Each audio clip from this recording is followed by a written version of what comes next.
numbers to be quite high.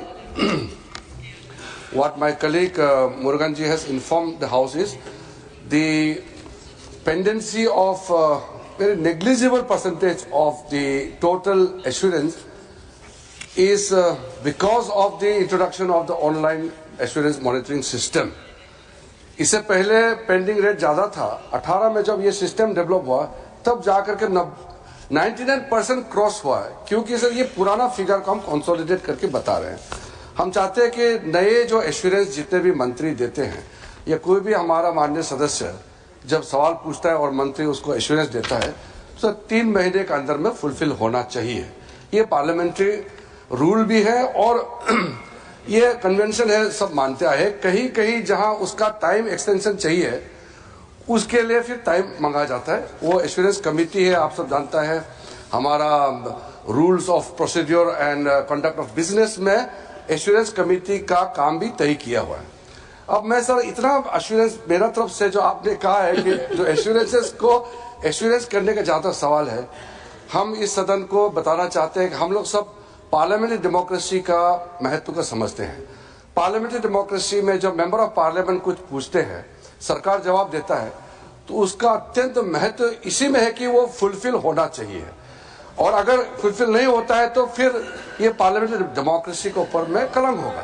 तो मैं सिर्फ एश्योरेंसेस ही नहीं, हमारे जितना भी राज्यसभा का स्पेशल मेंशन हो, लोकसभा का रूल 377 का हो, हमने अभी रिसेंटली भी सारा हमारे माननीय मंत्री साथियों को पत्र लिखा है और स्पेसिफिक पॉइंट आउट भी हमने किया है कि हर मंत्री नियमित रूप से एश्योरेंसेस और बाकी जितना भी कमिटमेंट है मंत्री लेवल से ही इसका एश्योरेंस लेना चाहिए और फिर अधिकारियों को टाइम बाउंड में देना चाहिए। और यहां तक भी जब मेंबर ऑफ पार्लियामेंट पत्र लिखता है किसी मंत्री को या किसी ऊंचे जो पद में बैठते हैं, उसका भी विद इन 1 मंथ लेटर का जवाब देना चाहिए। डीओपीटी ने इसका भी एक सिस्टम बनाया हुआ है। तो मैं एश्योर करना, आपने इंटरवेंशन किया इसलिए मैं स्पष्टीकरण करना चाहता हूं कि मेंबर्स का क्वेरी और गवर्नमेंट का एश्योरेंस, सर इसमें कोई ढील नहीं होना चाहिए। हम अपनी जिम्मेदारी मानते हैं।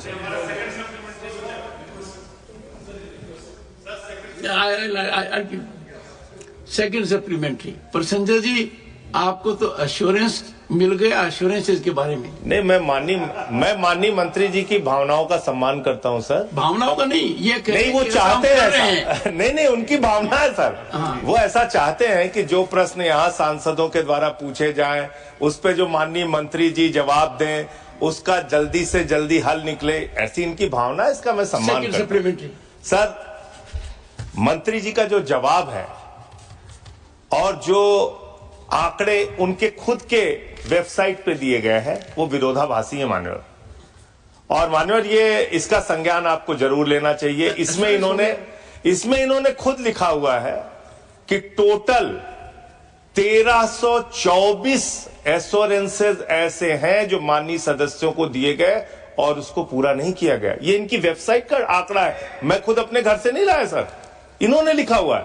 और यहां ये कह रहे हैं कि 99% सर बस मेरा सवाल हो जाए। यहां ये आपसे कह रहे हैं सर कि 99% इन्होंने आश्वासन पूरा कर दिया।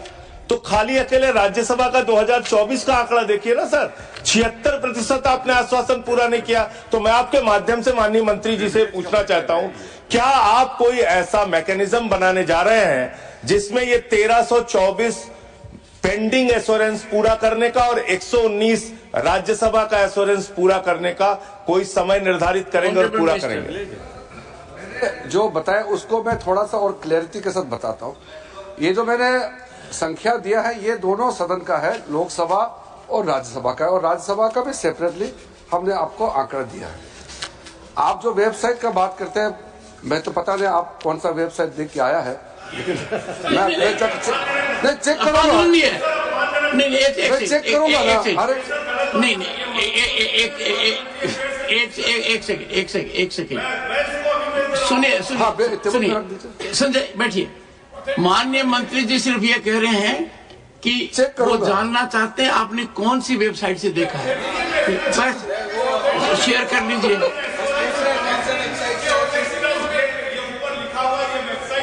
हाँ तो आप दे दीजिए, हम चेक करेंगे ना। देयर इज एन, सुनिए संजय जी एक सेकंड, माननीय मंत्री जी ने आपको अभी अभी एश्योरेंस दिया है कि इस बारे में वो देख लेंगे।